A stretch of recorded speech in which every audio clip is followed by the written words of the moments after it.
Hello बच्चों, क्या हालचाल। आई होप आप सब अच्छे होंगे। मेरा नाम है तारिफ भयाना और आज हम कंटिन्यू कर रहे हैं class 9th chapter number 5 exploring mixtures and their separation का लेक्चर नंबर 3। इससे पहले 2 लेक्चर आ चुके हैं।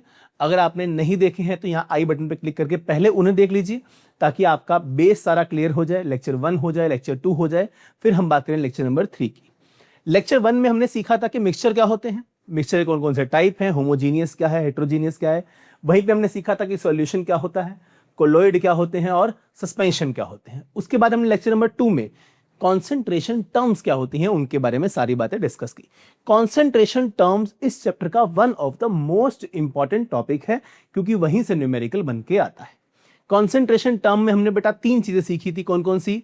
मास by mass percentage, mass by volume percentage and volume by volume percentage क्या होते हैं, उनके एग्जांपल्स कर लिए थे और वो कहां कहां किस किस तरह से काम आते हैं वो सारी कहानी हम ऑलरेडी डिस्कस कर चुके हैं। इस लेक्चर में क्या सीखने वाले हैं फटाफट से देख लेते हैं बेटा। सबसे पहली चीज हम क्या देखेंगे इसके अंदर? Pause and ponder questions based on concentration terms. आपकी न्यू एनसीईआरटी में कुछ पॉज एंड पॉन्डर करके कॉलम दिया है जिसके अंदर कुछ क्वेश्चंस हैं, उनको हम डिस्कस करेंगे। किस टॉपिक पे होंगे वो वाले? कॉन्सेंट्रेशन टर्म्स पे। अगर आपने कॉन्सेंट्रेशन टर्म अभी तक नहीं सीखा है तो पहले लेक्चर नंबर 2 पे जाएं, कॉन्सेंट्रेशन टर्म्स को सीखें, फिर यहां पर आके इसको कंटिन्यू करें। फिर सीखेंगे हम सॉल्युबिलिटी ऑफ सब्सटेंसेस, सॉल्युबिलिटी क्या होता है। फिर हम देखेंगे effect of temperature on solubility, solubility temperature से कैसे प्रभावित होती है, तापमान बढ़ाने से क्या होता है, तापमान घटाने से क्या होता है और किस तरह के सॉल्यूट के साथ क्या इफेक्ट दिखाता है वो सब पढ़ेंगे। लास्ट में हम पढ़ेंगे सॉल्युबिलिटी कर्व और आपकी न्यू एनसीईआरटी एक्सप्लोरेशन में इसके ऊपर 1-2 क्वेश्चंस दिए हैं, उनको भी हम कवर करेंगे। चलिए, हमेशा की तरह से फटाफट से एक नोटबुक एक पेन लेके बैठेंगे। जो जो बातें बताऊंगा वो सारी आप नोट करेंगे, लिखेंगे, अपने हाथ से नोट्स बनाएंगे ताकि आपको दोबारा पढ़ने में, रिवाइज करने में कभी दिक्कत ना हो। अच्छा, आगे बढ़ने से पहले, क्वेश्चन करने से पहले हम फटाफट से 1 मिनट में रिवाइज कर लेते हैं कि हमने कॉन्सेंट्रेशन टर्म्स में क्या क्या सीखा था। सबका ध्यान बोर्ड पे आ जाए तुरंत। हमने 3 कॉन्सेंट्रेशन टर्म सीखी बेटा। पहली क्या थी? मास बाय मास परसेंटेज, यही थी बच्चे। मास बाय मास परसेंटेज दिखाते कैसे थे? परसेंटेज m बाय m, या फिर इसको कैसे दिखाते थे बेटा हम? और percentage W by W। M by M माने तो mass by mass, W by W माने तो वेट बाय वेट। वेट और मास को हम एक जैसा मान करके चल रहे हैं। यहां पे क्या फॉर्मूला बना जल्दी बताओ?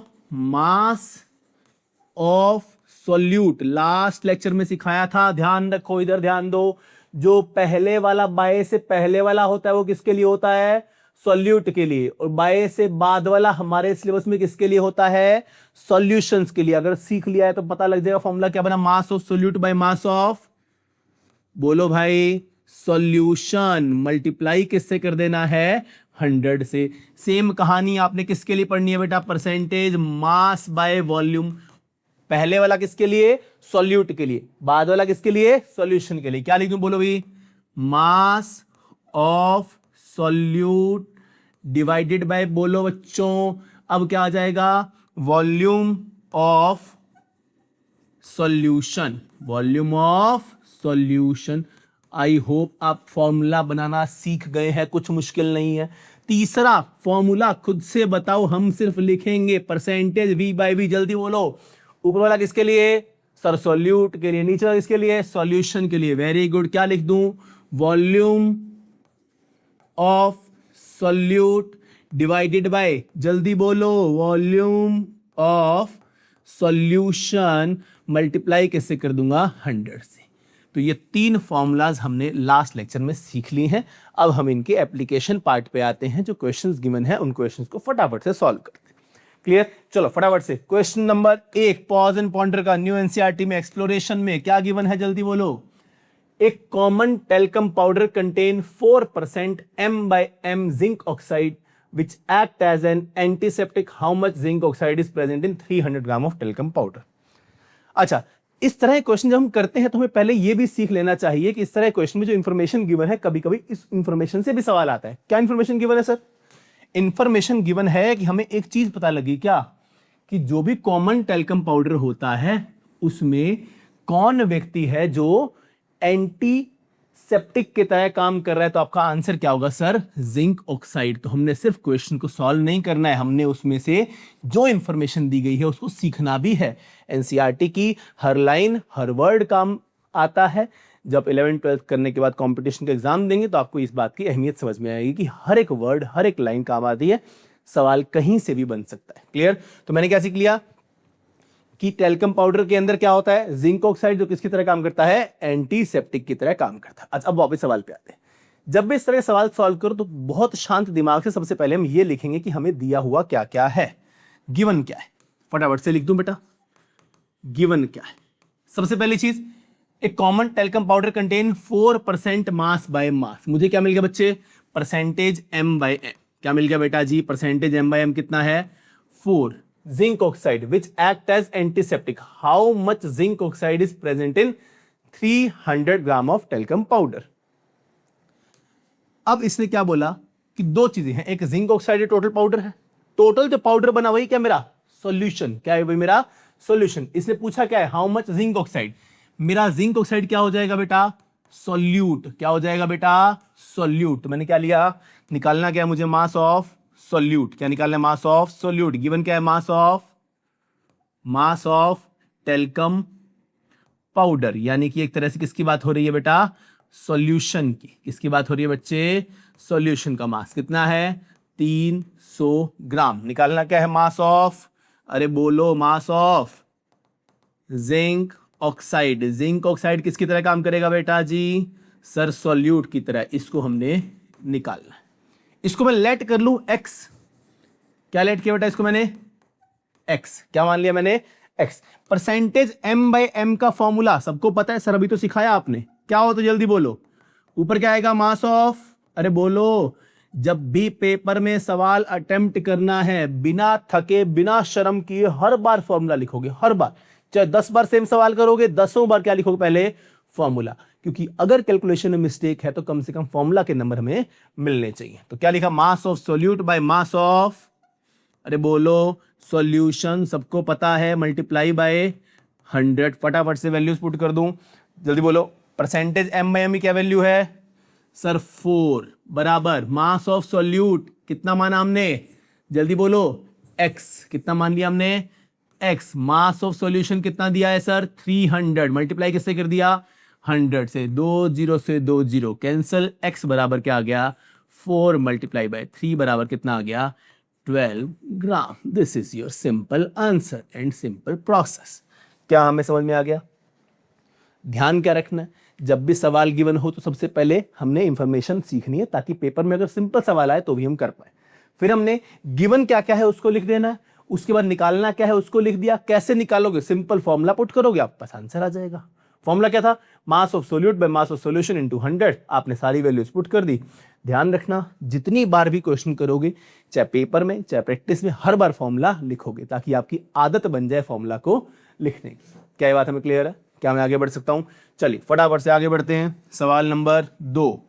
सवाल नंबर 2, अरे बहुत ज्यादा बड़ा सवाल है। तो your mother gives you a bottle of orange juice. आपकी मम्मी ने आपको ऑरेंज जूस की एक बॉटल दी। नहीं, ऑरेंज जूस कंसंट्रेट की। सर ऑरेंज जूस कंसंट्रेट क्या होता है? अभी सिखा देंगे। टू मिक्स विद वाटर, इसको मिक्स करना है किससे? पानी से। And serve it to your visiting friends, आपके दोस्त घूमने आ रहे हैं, उनको आपने उन्हें सर्व करना है। She ask you to mix 2 tablespoon of concentrate with water in a glass tumbler. 2 चम्मच कंसंट्रेट लेना है और उसको पानी में मिला देना है, ग्लास के एक जार के अंदर, टम्बलर के अंदर। If each table spoon measure 15 ml, मुझे जो इंफॉर्मेशन काम की लग रही है मैंने अंडरलाइन कर ली। And you make 150 ml of juice per person, एक बंदे के लिए जूस कितना बन रहा है? 150 ml। What is the percentage v by v? Sir question ही नहीं समझ में आया अभी तक, तो बहुत टफ क्वेश्चन। ध्यान से देखो, एक एक लाइन को पढ़ो और आंसर आ जाएगा। क्या बोला? आपकी मदर ने आपको ऑरेंज जूस कंसंट्रेट का एक मिक्सचर दे दिया, कि आपको एक डब्बा दिया, बोतल दी, उसके अंदर क्या है? ऑरेंज जूस का कंसंट्रेट है। कंसंट्रेट मतलब आप उसका 1 चम्मच डालोगे और पानी डालोगे और क्या बन जाएगा? वो आपका पूरा जूस का ग्लास बन जाएगा। क्लियर? तो जो ऑरेंज जूस कंसंट्रेट हुआ, ये क्या हुआ मेरे लिए? सर सॉल्यूट हुआ। क्या हुआ बेटा? सॉल्यूट। क्लियर? मिक्स किससे किया बेटा? पानी से। तो पानी क्या हुआ मेरे लिए बेटा? सॉल्वेंट। क्या हुआ बेटा? सॉल्वेंट। और हर एक बार कितना आपने मिक्स करना है? 2 चम्मच। कितना करना है? 2 चम्मच। 1 चम्मच में कितना आता है? 15 ml। और क्या बना रहे हो आप? 150 ml ऑफ जूस। तो जो जूस बन गया फाइनल प्रोडक्ट, वही क्या है मेरा? सॉल्यूशन। वही क्या है मेरा? सॉल्यूशन। ध्यान से देखना, आपको 3 चीजें की बन है। एक ऑरेंज जूस कंसंट्रेट है, वो किसकी तरह काम करेगा? सॉल्यूट की तरह। पानी किसकी तरह काम करेगा? सॉल्वेंट की तरह। दोनों को मिक्स करके क्या बनाओगे आप? सॉल्यूशन बनाओगे। इसलिए पूछा परसेंटेज V/V निकाल दो। बहुत सिंपल है, कोई दिक्कत ही नहीं है। आपको पता लग गया कि 150 ml जूस बनाने के लिए, ध्यान से देखना, to make 150 ml of juice, क्या चाहिए हमें? वी नीड या वी रिक्वायर, क्या बच्चे? 2 स्पून्स ऑफ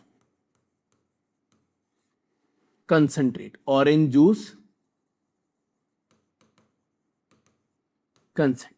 मतलब क्या चाहिए तुम्हें? सॉल्यूट। हमें पता है कि 1 चम्मच में कितने ml है? इफ 1 स्पून कंटेन, 1 चम्मच में क्या है बच्चे? 15 ml। देन 2 स्पून में क्या होगा बेटा? 15 × 2 यानी कि 30 ml। तो तुम्हें पता लग गया 30 ml orange juice concentrate use हो रहा है क्या बनाने में? 150 ml जूस बनाने में। ध्यान से देखो, मैं क्या लिख दिया यहां पे? क्या पता लग गया इससे मुझे? 30 ml orange juice concentrate is required to make, क्या बच्चे जल्दी बोलो? Required to make 150 ml of juice. अब ध्यान दो, हमको ध्यान देना है बहुत ज्यादा। 30 ml ऑरेंज जूस कंसंट्रेट चाहिए। वही क्या है ऑरेंज जूस कंसंट्रेट आपका? सर सॉल्यूट है। क्या है? सॉल्यूट। जो जूस बन गया फाइनली, वो क्या है तुम्हारा? सर सॉल्यूशन है। क्या है सर? सॉल्यूशन। याद रह जाएगा। तो ये क्या हो गया? सॉल्यूट। ये क्या होगा? सॉल्यूशन। आपका आंसर आ गया। निकालना क्या? ध्यान दो, परसेंटेज V/V निकालना क्या? Percentage V/V। फॉर्मूला पहले लिखूं, जल्दी बोलो, क्या लिखूं? बोलो भाई।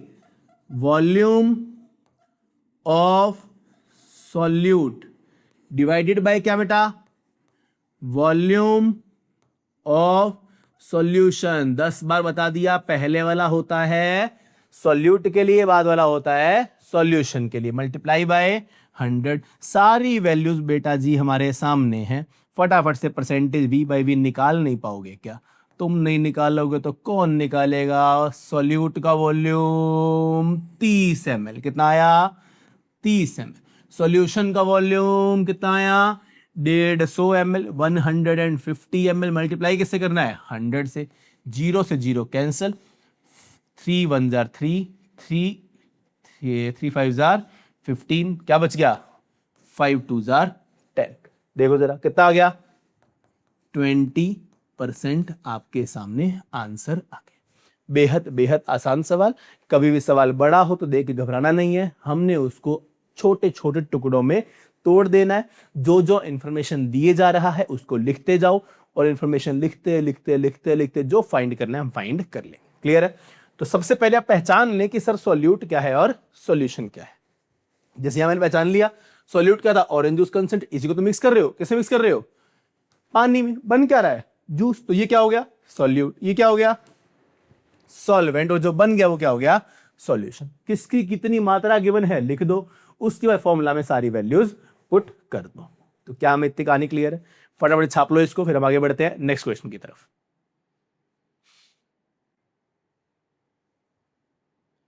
हाँ जी भाई डन।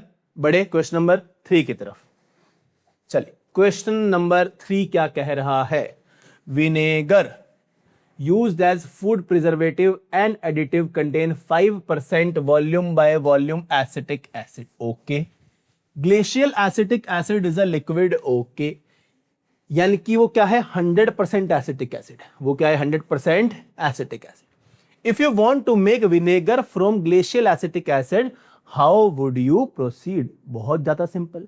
सिर्फ उसने भाषा बदली है, सवाल वैसा ही है जैसा तुम अब तक करते आए हो। क्या है सर सवाल, यही तो समझ नहीं आया। इसने क्या बोला कि आपके पास दो डब्बे हैं, दो क्या है डब्बे, एक डब्बे में तो क्या है बेटा प्योर एसिटिक एसिड, क्या है बेटा ध्यान रखना, प्योर एसिटिक एसिड, क्लियर। दूसरे डब्बे में आपने क्या बनाना है, विनेगर, क्या बनाना है बेटा, टू बी मेड क्या विनेगर, क्या बनाना है विनेगर, क्लियर।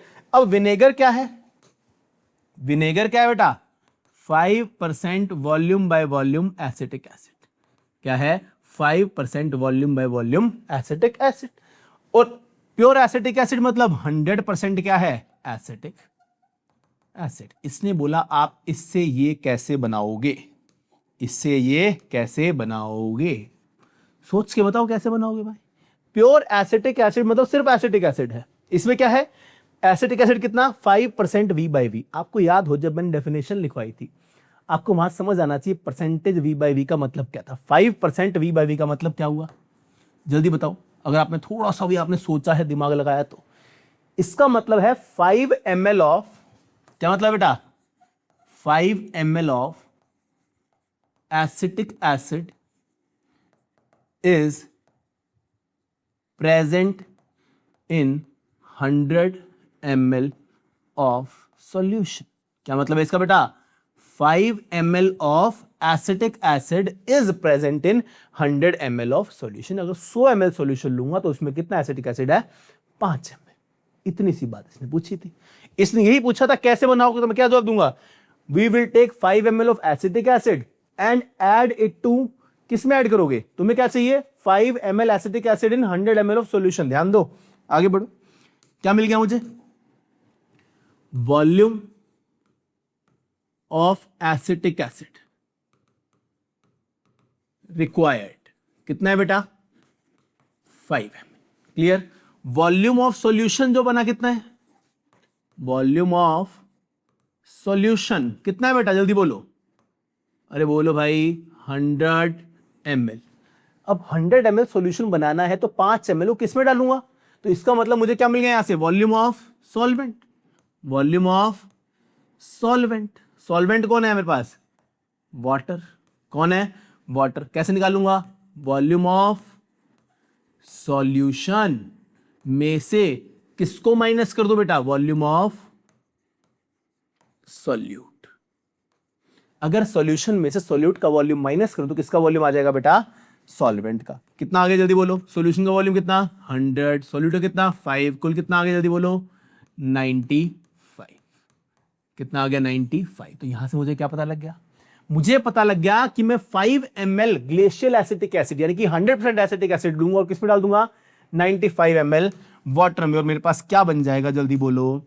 तो इससे मुझे क्या पता लग गया, हेंस क्या पता लग गया, we will add 5 ml of glacial acetic acid जो कि क्या है 100% प्योर है, in 95 ml of, in 95 ml of water to make, क्या बनाएंगे 100 ml of 5% V by V vinegar, क्या बनेगा 5% V बाई वी विनेगर। इतनी सी बात है, क्लियर। तो आज के बाद जिंदगी में कहीं भी आपको कुछ भी इस तरह का लिखा मिले उसका मतलब समझ जाओगे। जैसे कि मैं आपको 3-4 और एग्जांपल देता हूं, जैसे ये लिखा 2% मास बाय मास, कोई भी एग्जांपल ले लो, जिंक क्लोराइड सॉल्यूशन, क्लियर। क्या है 2% मास बाय मास जिंक क्लोराइड का सॉल्यूशन। अगर 2% मास बाय मास जिंक क्लोराइड का सॉल्यूशन है, इसका मतलब क्या हुआ, इसका मतलब हुआ 2 gram of zinc chloride is present इन कितना बेटा, यहां भी क्या है मास 100 gram of solution. 100 gram solution में कितना प्रेजेंट है? 2 ग्राम जिंक क्लोराइड। अच्छा, ऐसा कुछ भी याद है तो तुम्हारे को पता होना चाहिए इसका मतलब क्या है। जैसे मान लो तुम्हारे सामने एक सवाल और देता हूं, तुम खुद बताना इसका मतलब क्या है। जैसे हमने लिख दिया यहां पे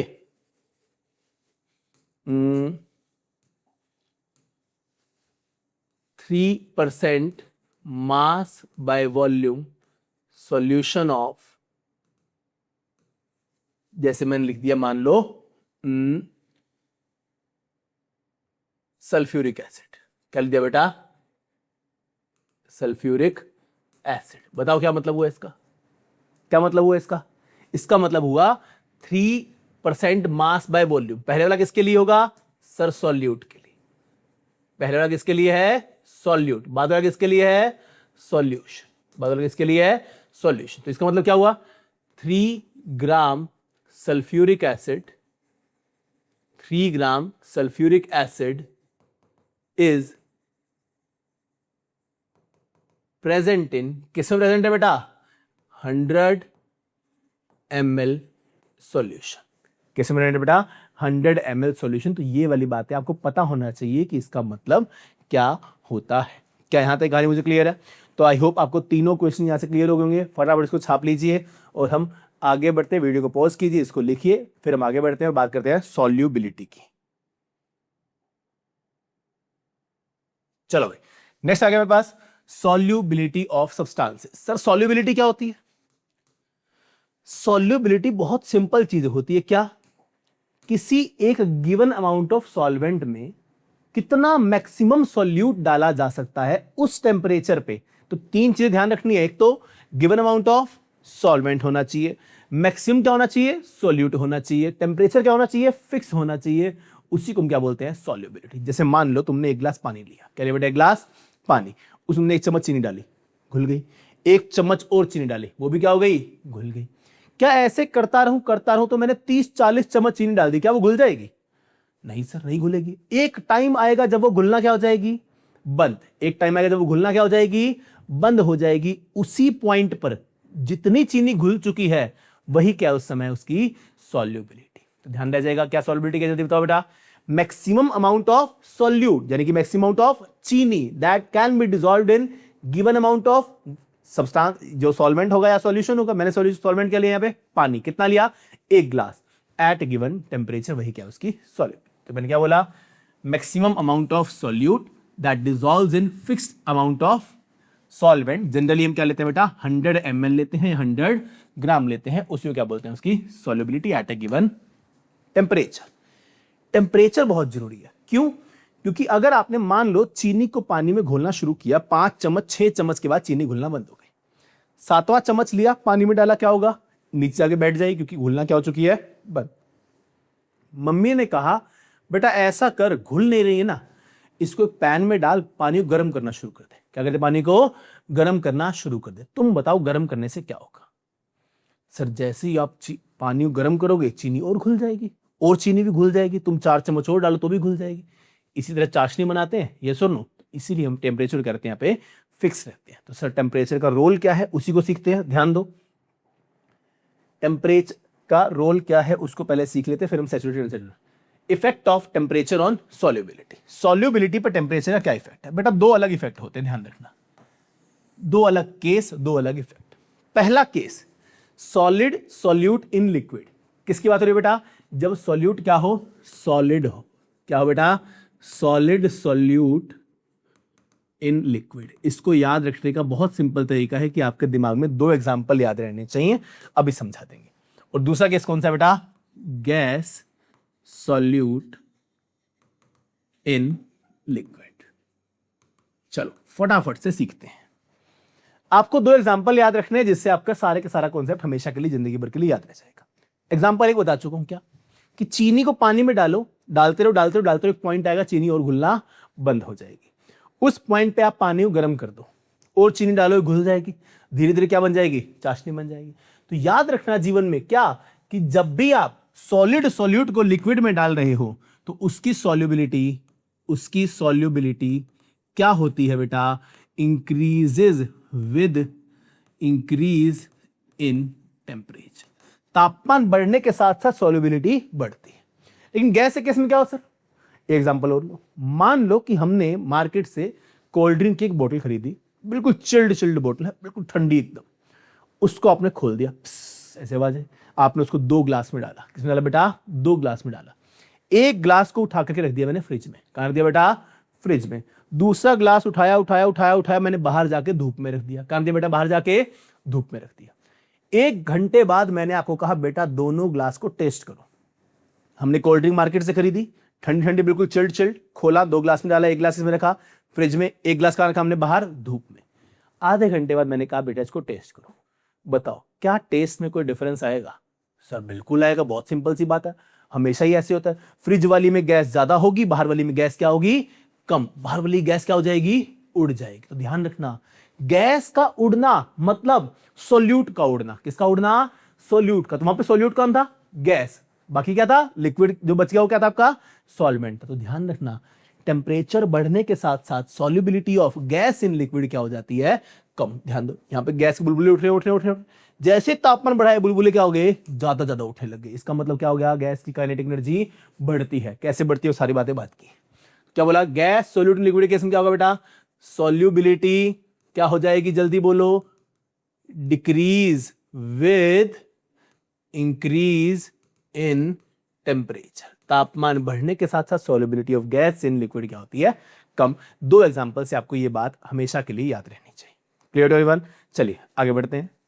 यहां पर हमने एक चीज छोड़ दी थी, वो क्या था? सैचुरेटेड सॉल्यूशन और अनसैचुरेटेड सॉल्यूशन। बहुत सिंपल है, ऐसा सॉल्यूशन जिसमें उस समय पर और सॉल्यूट ऐड ना हो सके। वही सेम एग्जांपल, 1 गिलास पानी लिया, चीनी डालते गए 5 चम्मच के बाद और चीनी घुलना बंद हो गई। इसका मतलब उस तापमान पे उस सॉल्यूशन में और सॉल्यूट को डिसॉल्व नहीं कर सकते हैं। वही क्या हो गया?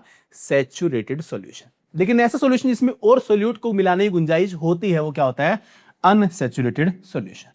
यहां क्या लिखा हुआ देखो जरा, a solution that cannot dissolve any more solute at that temperature is known as saturated solution. उस टेम्परेचर पे और सोल्यूट को डिसॉल्व ना कर सके वो तो क्या है?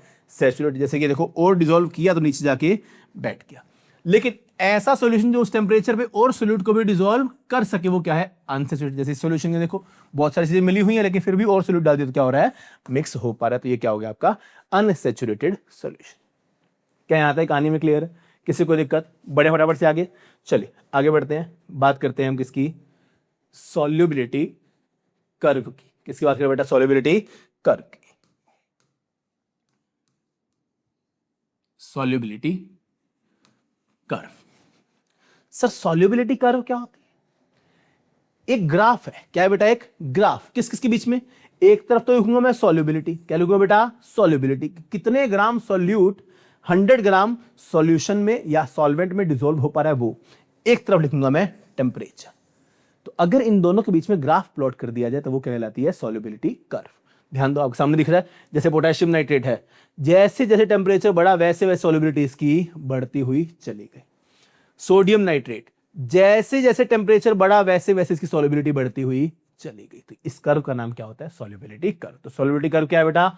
The graph of solubility versus temperature. किसके बीच का ग्राफ है? सॉल्युबिलिटी वर्सेस टेम्परेचर, उसका नाम क्या है? Solubility curve. इस पे क्वेश्चन है वो कर लेते हैं फटाफट से, फिर इस लेक्चर को हम रैप अप करेंगे। आपके एनसीईआरटी में ग्राफ गिवन है। ये ग्राफ क्या है? Solubility curve. क्या है बच्चे? Solubility curve. बहुत ज्यादा इंपॉर्टेंट, ध्यान रखना। इसमें 2 चीजें दी गई हैं, एक कंपाउंड बी है, एक कंपाउंड ए है। एक कंपाउंड बी है, एक कंपाउंड ए है। यहां पर क्या है? 0 है। ये क्या है? 10 डिग्री टेम्परेचर। कितना बेटा? 10 degree, 20 degree, 30 degree, 40 degree, 50 degree, 60 degree, 70 degree और 80 डिग्री। पहले ग्राफ को समझते हैं फिर क्वेश्चन का आंसर करेंगे। इसके हिसाब से जब 10 डिग्री टेम्परेचर था, जब क्या था बेटा? 10 डिग्री टेम्परेचर, तब लगभग 25 ग्राम क्या था? ए डिसॉल्व हो पा रहा था पानी में। कितना बेटा? 25 ग्राम ए 100 ग्राम पानी में डिसॉल्व हो पा रहा था। क्लियर है? लेकिन जैसे ही टेम्परेचर कितना हो, मान लो 60 डिग्री। कितना हो बेटा? 60 डिग्री। अब कितना ए हो पा रहा है? लगभग 60 ग्राम। कितना बेटा? 60 ग्राम ए डिसॉल्व हो पा रहा है 100 ग्राम पानी में। तो जैसे जैसे तापमान बढ़ा वैसे क्या हुआ? सॉल्युबिलिटी ऑफ ए बढ़ गई। सेम कहानी हम चेक करेंगे किस साथ बेटा? बी के साथ। 10 डिग्री टेम्परेचर पे कितना बी डिसॉल्व हो पा रहा है बेटा? जल्दी ध्यान दो, लगभग 150-200 के बीच में, थोड़ा ज्यादा, 180 ग्राम। कितना मान लिया हमने? 80 ग्राम। लेकिन जैसे ही मैं गया 60 डिग्री पे, अब बोलो भाई कितना बी डिजोल्व हो पा रहा है? 287 ग्राम। तो पहला सवाल आपको क्लियर है कि धीरे धीरे जैसे जैसे टेम्परेचर बढ़ रहा है वैसे सॉल्युबिलिटी बढ़ती जा रही है। किसकी? ए की भी और बी की भी। ज्यादा किसकी बढ़ रही है? ए की सॉल्युबिलिटी ज्यादा बढ़ रही है कि बी की? तो आंसर होगा सर बी की सॉल्युबिलिटी ज्यादा बढ़ रही है एज कंपेयर टू ए। हमें ग्राफ का कर्व दिख रहा है, ये कर्व ऐसे जा रहा है, ये कर्व एकदम ऐसे शार्पली ऊपर की तरफ जा रहा है। क्लियर? तो यहां 10 डिग्री पे ए कितना डिजोल्व हो रहा था? 25, और 60 पे ए कितना हुआ? 60। 10 पे बी कितना हुआ? 180, और 60 पे बी कितना हुआ? 287 ग्राम डिजोल्व हो गया। तो सॉल्युबिलिटी ऑब्वियसली से ज्यादा है, बी की ज्यादा है। क्वेश्चन, 3 क्वेश्चन आपके सामने आगे। पहला question, the solubility of compound A in water at 20 degree is dash its solubility at 60 degree. बहुत सिंपल, 20 डिग्री पे ए की solubility as compare to 60 degree ज्यादा है कि कम है? ध्यान से देखो, 20 डिग्री पे कितना ए डिसॉल्व हुआ? लगभग 30 ग्राम। 60 पे कितना हो बेटा? फटाफट से देखो जरा, ये तो वैसे ही पता होना चाहिए ग्राफ ना दे तो भी, कि टेम्परेचर बढ़ रहा है सॉल्युबिलिटी क्या हो जाएगी? बढ़ जाएगी। तो क्या आंसर आएगा? जल्दी बोलो, ज्यादा है कि कम है? जल्दी बोलो भाई। सर साफ सबको पता है 20 डिग्री पे तो क्या होगी? कम होगी। क्या होगी बेटा? कम होगी। Next, solubility of compound B at 20 degree is dash then its solubility at 60 degree. Again 20 degree पे बी की सॉल्युबिलिटी कितनी है? लगभग 210। अच्छा, 60 पे कितनी? जल्दी बताओ। 287। ऑब्वियसली टेम्परेचर बढ़ रहा है, सॉल्युबिलिटी क्या हो जाएगी? कम, बढ़ती जाएगी। तो यहां पे क्या है? 20, यहां पे क्या है? 60। तो क्या होगी? ऑफ कोर्स यहां पे क्या होगी? कम होगी। Solubility of dash increase more than that of dash with increase in temperature. तापमान बढ़ने से किसकी सॉल्युबिलिटी ज्यादा बढ़ रही है? ए की के बी की? अभी शुरू में बताया मैंने, किसकी सॉल्युबिलिटी ज्यादा बढ़ रही है? बी की कर्व ऐसे जा रही है शार्पली, ए की कर्व ऐसे फ्लैट फ्लैट सी है। तो क्या आंसर आएगा? बी की सॉल्युबिलिटी ज्यादा बढ़ रही है as compare to a with increase in temperature. लो भाई, यहां पर आपके एनसीईआरटी के तीनों क्वेश्चन किसके ऊपर आए हुए थे? जो आपके सॉल्युबिलिटी कर्व पे क्लियर होते हैं। चलो, तो हमने क्या क्या सीख लिया फटाफट से? आज की क्लास में हमने क्या क्या सीख लिया? हमने शुरुआत की थी 3 क्वेश्चन से। 3 क्वेश्चन कौन कौन से करे हमने? जल्दी बोलो। लो भाई, पॉज इन पाउडर। पहला क्वेश्चन कौन सा था हमारे पास? टैल्कम पाउडर वाला। क्या सबको क्लियर है क्वेश्चन? परसेंटेज मास बाय मास। दूसरा क्वेश्चन किसका किया हमने? जल्दी बोलो भाई। ऑरेंज जूस वाला क्वेश्चन किया, परसेंटेज वी बाय वी का। तीसरा क्वेश्चन भी किसका किया हमने बेटा? परसेंटेज वी बाय वी का, जिसमें हमने क्या बनाना था? विनेगर का सॉल्यूशन। पेपर में सवाल ये भी आ सकता है, विनेगर में कितने परसेंट एसिटिक एसिड होता है? तो क्या आंसर करोगे? 5%। या पूछ लेगा विनेगर में कौन सा एसिड होता है? क्या कहोगे? Acetic acid. क्लियर है? फिर हमने देख लिया सॉल्युबिलिटी क्या होती है? Maximum amount of solute that can be dissolved in a given amount of solvent at given temperature is known as solubility. फिर मैंने देखा कि टेम्परेचर जब बढ़, सैचुरेटेड क्या होता है और अनसैचुरेटेड। सैचुरेटेड मतलब जिसके अंदर और सॉल्यूट डिसॉल्व नहीं होता उस टेम्परेचर, वो क्या हो गया? सैचुरेटेड। जिसमें और सॉल्यूट डिसॉल्व हो सकता है वो क्या हो गया? अनसैचुरेटेड। फिर मैंने क्या देखा बेटा? टेम्परेचर बढ़ने से सॉलिड की सॉल्युबिलिटी तो बढ़ती है और गैस की सॉल्युबिलिटी क्या होती है बच्चे? घटती है। लास्ट हमने क्या देखा? सॉल्युबिलिटी कर्व क्या होता है बेटा? सॉल्युबिलिटी वर्सेस टेम्परेचर का एक ग्राफ होता है। इसके ऊपर 3 क्वेश्चन है, हमने वो सारे कर लिए। चलिए, अगर आपको ये लेक्चर्स पसंद आ रहे हैं, आपको थोड़ी बहुत कंसेप्चुअल क्लैरिटी मिल रही है, न्यू बुक से आप फेमिलियर हो पा रहे हैं, तो प्लीज चैनल को लाइक करें, वीडियो को लाइक करें, चैनल को सब्सक्राइब करें, अपने दोस्तों से शेयर करें ताकि उनको भी ये सारी की सारी कंसेप्चुअल क्लैरिटी मिल सके। चलिए, अभी के लिए इतना रखते हैं, मिलते हैं नेक्स्ट क्लास में। तब तक के लिए शुक्रिया एंड बाय बाय।